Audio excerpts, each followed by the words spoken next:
Hey guys, Andrew here.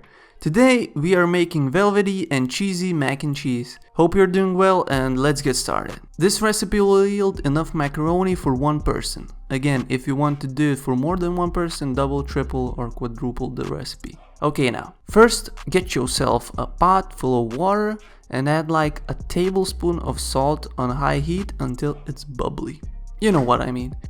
Then add in 120 grams of macaroni or other pasta. I didn't have macaroni, so I used radiatori. This pasta has lots of nooks and crannies for the cheese sauce to stick to, so it's a great alternative. Make sure your pasta will be cooked, as they say, al dente. In other words, follow the manufacturer's instructions. Anyway, once the pasta is boiling, you can start making the cheese sauce. First, we will add 14 grams or 1 tablespoon of unsalted butter to another pot. Let it melt fully and then add in 9 grams or again a tablespoon of flour. Mix it in with a whisk. Once it's mixed, start pouring in 120 milliliters of whole milk or about half a cup. Keep mixing while you pour in the milk until it makes a smooth gravy-like sauce. Again, my flour supply was low, so I used this flour with brands in them. That's where all those brown dots come from.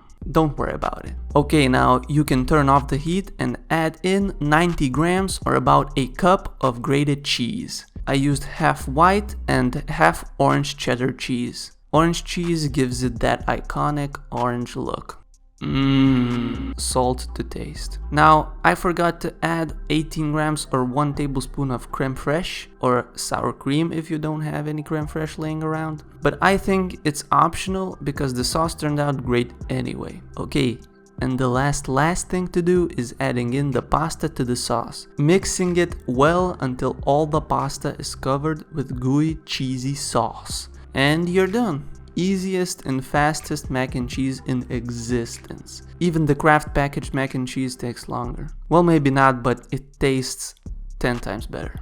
This literally took around 12 minutes to make, and it's that easy and simple. Okay guys, thank you for watching me cook. If you found it helpful or you want more videos like this, smash that like button, comment on the video, and I will try to respond to all of y'all. Alright guys, see you on the next one.